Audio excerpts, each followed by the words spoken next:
Hi, welcome. Enjoy the content, subscribe, and turn on notifications.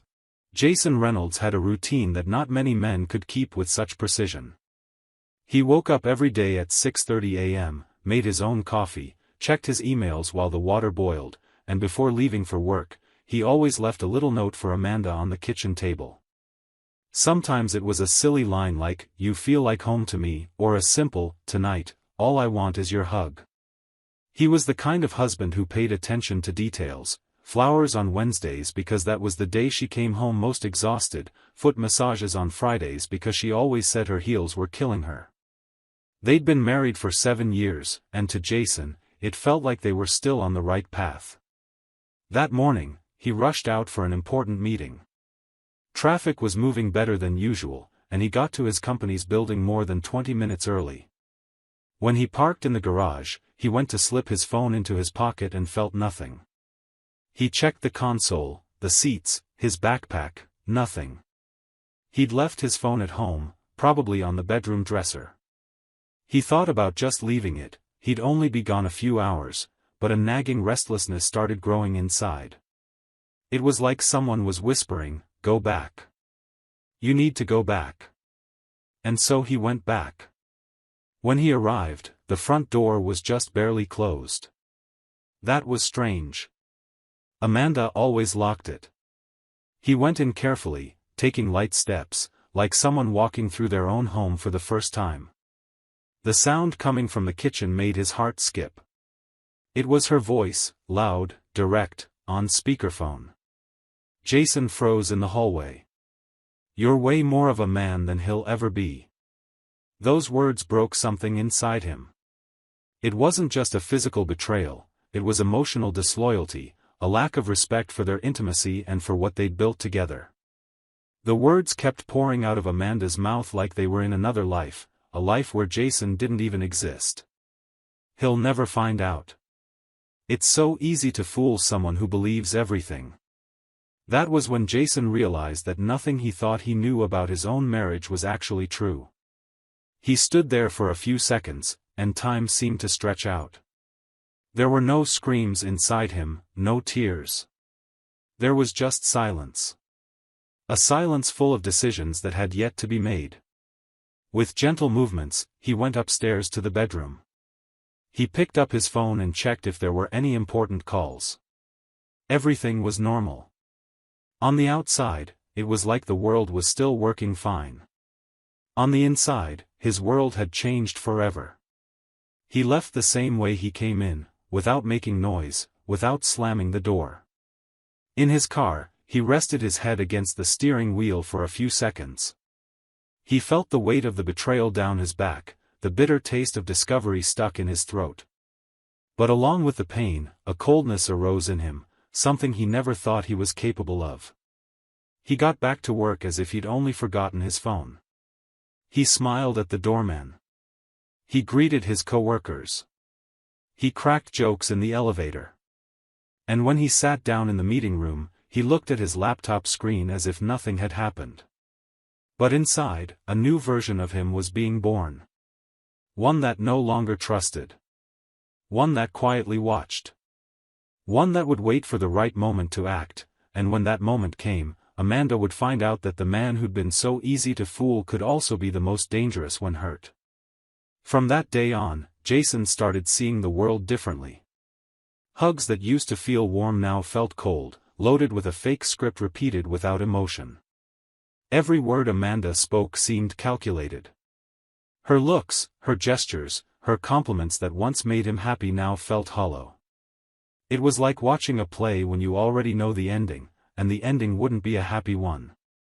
The initial pain gave way to clarity. A sharp clarity. This wasn't about jealousy or guesswork anymore. It was real. She had cheated, and she was still cheating, with the calm confidence of someone who believes she'll never be caught.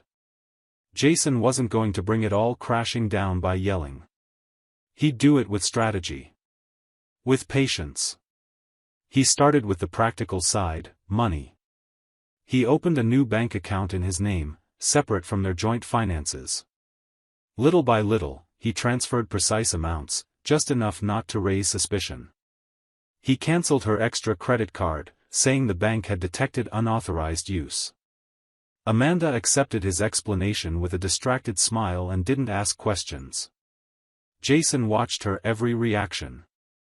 He was learning to decode this new version of Amanda, the one who pretended, who smiled with cold eyes, who lived a second life behind the curtain of their shared home. Next, he called Lucas Harrington, his trusted lawyer. They met at a quiet restaurant on a regular day, with nothing special about the date. Jason got straight to the point. He said what he needed. Lucas listened in silence, asked a few practical questions, and grasped the seriousness of the situation. They began the divorce process discreetly, without immediate notification. It was critical for Amanda to believe everything was still normal. Over the following days, Jason kept being the perfect husband. He helped around the house, joked around, picked out movies for them to watch together. But on the inside, his mind worked like a chessboard. He was 3 moves ahead. He watched more than he talked, listened more than he responded. He installed hidden cameras in the main rooms of the house. Tiny devices, positioned perfectly, camouflaged among the decor. Each recording went straight to his phone, stored with a password, protected by a sequence of codes only he knew. And with the coldness of an investigator, Jason began putting the puzzle pieces together. One week, he made up a business trip. Said he'd be out of town for meetings and would stay in a hotel for 2 days. Amanda didn't show any concern. She kissed him goodbye, told him to rest and have fun, and texted him at night as usual. Everything seemed normal. But Jason was only a couple neighborhoods away, staying in a rented flat under a different name. He wanted to see what would happen when she thought she was completely alone. That was when everything became clear.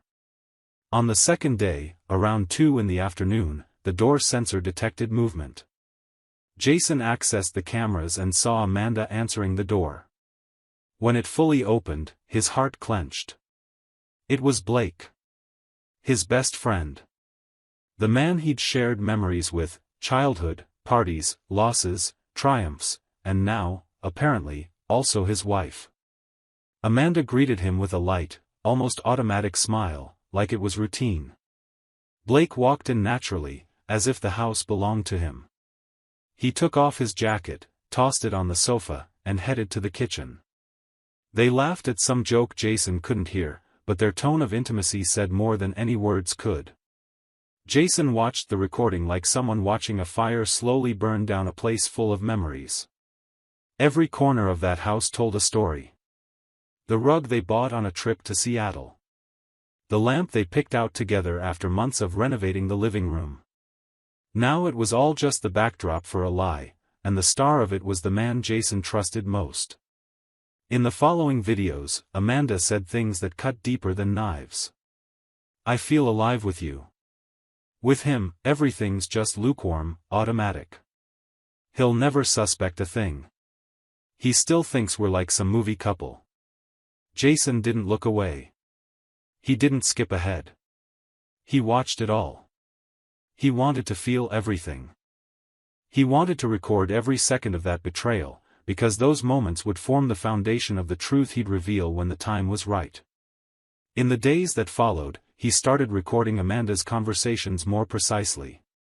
He bought a portable voice recorder, the kind that's voice-activated, and hid it in the places where she most often talked on the phone, the closet, the kitchen counter, her car. He collected audio clips, dates, statements. He organized everything into folders with almost clinical labels: Evidence A, speakerphone, 5:13 p.m., Evidence B, hallway, Friday afternoon. It wasn't just about gathering proof. It was about reconstructing the truth piece by piece from each lie. It was about planning the perfect scene, the perfect moment, the perfect fall. Blake and Amanda thought they were having a secret romance. They didn't know Jason was the one actually writing the story. And once that script was complete, everyone would see. Jason became a master of patience. Living side by side with Amanda, smiling through each fake gesture, demanded a level of self-control he never knew he had. Time had become his most loyal ally. The pain that ripped through him weeks earlier was now fuel. Every "good morning," she said, every forced kiss on the cheek, every sweet text sent from the same phone she used to talk to Blake, he absorbed them all. He didn't react, didn't get angry, didn't even change his tone.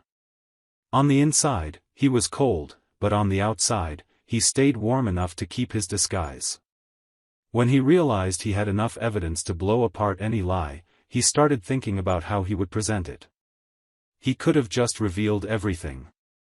Sent the recordings to mutual friends, emailed a copy of the video to Blake himself, posted it all on social media. That would have been easy. But Jason wasn't looking for easy. He wanted impact. He wanted Amanda to feel the same shock he'd felt when he first heard her confessing her feelings to his best friend, a sudden, direct, and very public shock. That's when the idea of the party came up. It was close to their wedding anniversary, 7 years together. Amanda loved special dates. She loved celebrations, surprises, fancy dinners. Jason knew she'd be touched if he threw a party. And more than that, she'd see it as proof that he was still completely invested in his role as the loving husband. The plan was simple on the outside, but meticulously crafted on the inside. He started planning the event with a convincing enthusiasm. He messaged close friends, family, co-workers. He rented a cozy, tasteful venue with soft lighting and space for about 80 guests. He hired an event company to handle everything from decorations to catering. He told everyone it would be a surprise and that Amanda wouldn't find out until the right moment. He wanted her off balance, vulnerable, enchanted. All of it would be part of the show he'd been secretly writing. He spent whole afternoons reviewing the videos. He edited them carefully, putting each part in chronological order, mixing in audio recordings with crisp camera footage. He created a sequence that started with small hints, moved on to solid proof, and ended with the most painful things Amanda had ever said, words that made it clear this wasn't just a slip-up, but a calculated betrayal driven by complete disregard.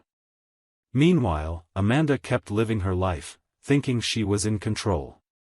She seemed lighter, more carefree. Jason noticed it in the way she smiled at her phone by herself, the extra time she took getting ready to go out, her sudden excitement for activities she used to avoid. She clearly felt free. She thought she was fooling everyone, when in reality, she was the one at the center of a carefully laid trap.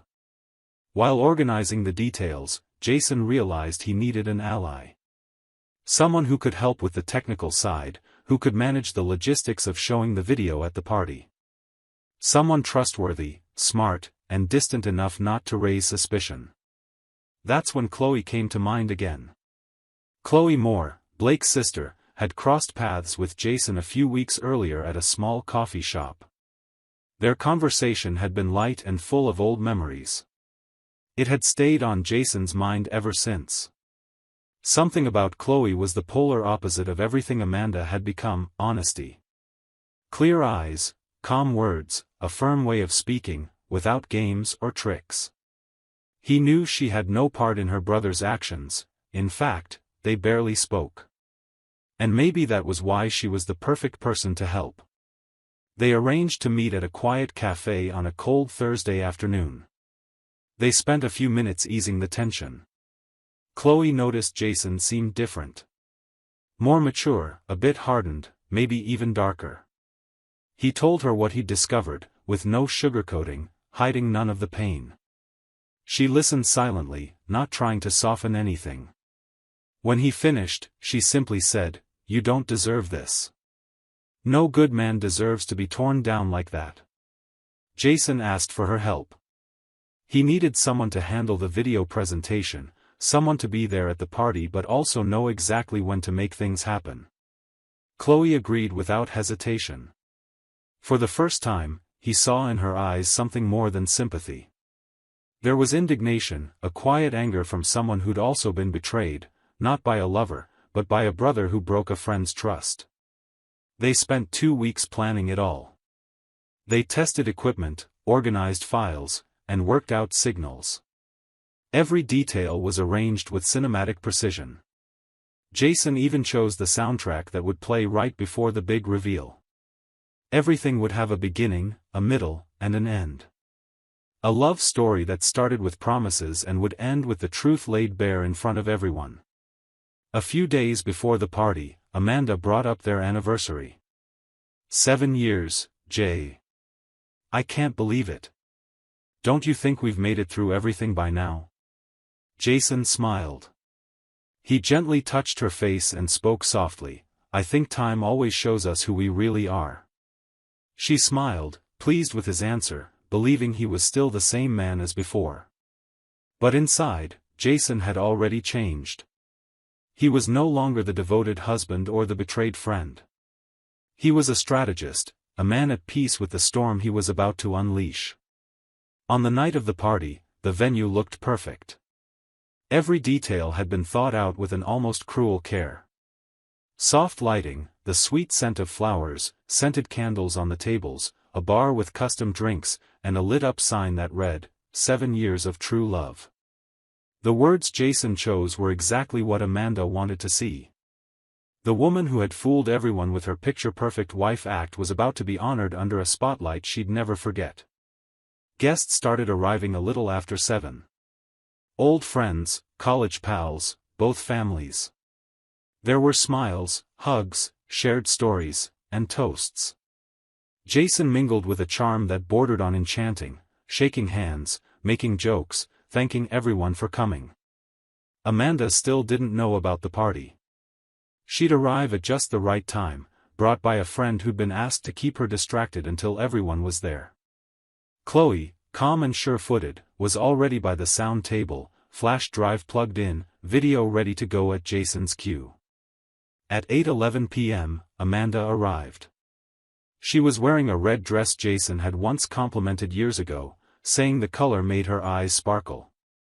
She beamed like someone stepping into a fairy tale. She greeted the guests without trying to hide her excitement. She was amazed, thrilled, surprised, exactly how Jason expected her to be. When she spotted him on the other side of the room, she hurried over, throwing her arms around him.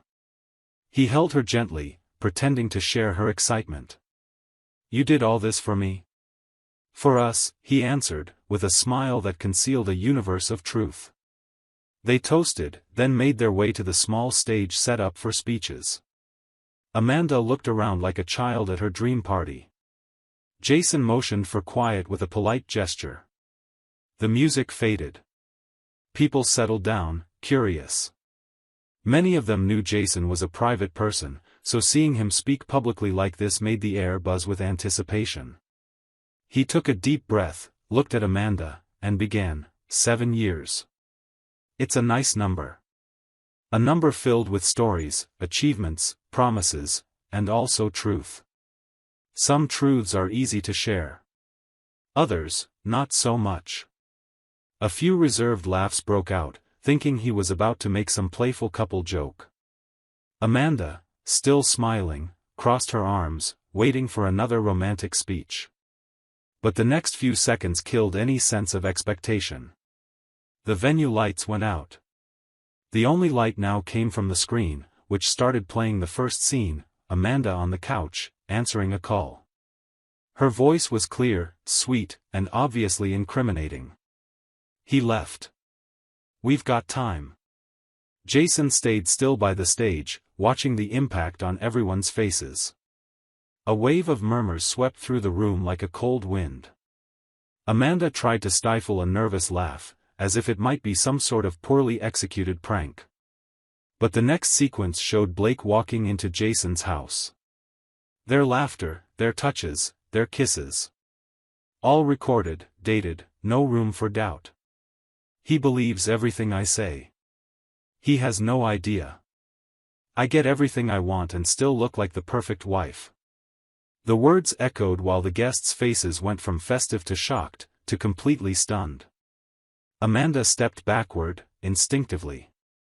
She covered her mouth, as if she could block the humiliation with her own hand. She whispered Jason's name, but he didn't respond. He stayed where he was, calmly watching the screen. Some friends stood up, uncomfortable. Others stared at Amanda like they didn't recognize her. Jason's mother discreetly wiped away a tear, ashamed. Blake, who was also invited, didn't bother showing up. Jason had expected that. He knew the fear of being exposed would outweigh Blake's arrogance. When the video ended, the room remained silent. The kind of silence that screams. Jason left the stage and walked up to Amanda, taking a small black box out of his pocket. She looked at him, hoping for some miracle, some apology, some gesture that could erase what had just happened. But when he opened the box, there wasn't a ring inside, just the divorce papers, neatly folded. "You always said you wanted a memorable ending. Here's ours." He placed the box in her hands, turned around, and walked to the exit. No one stopped him. Nobody said a word. He passed by the tables, the rows of chairs, the flower arrangements, and opened the door as though leaving a tomb, leaving behind the weight of a lie and the woman who'd destroyed everything with a smile. Outside, Chloe was waiting in her car. The headlights were off, but her eyes shone with understanding and a sense of release. Jason got into the passenger seat, closed the door quietly, and stared straight ahead. She didn't say a word. She just held his hand firmly. And there, in the silence of that car, he breathed freely for the first time in a long time. Inside the venue, Amanda stood there, trembling hands clutching the open box. Now she knew what it meant to be laid bare in front of everyone, not because she lacked clothing, but because she lacked dignity. Every gaze in her direction was a mirror showing what she'd lost. There was no applause, no curtain to close. The party meant to celebrate love had turned into a stage for the truth, and she was the only actor who never saw the ending coming. Thank you for watching the video. If you enjoyed it, don't forget to subscribe to the channel and turn on notifications so you won't miss any updates. See you next time.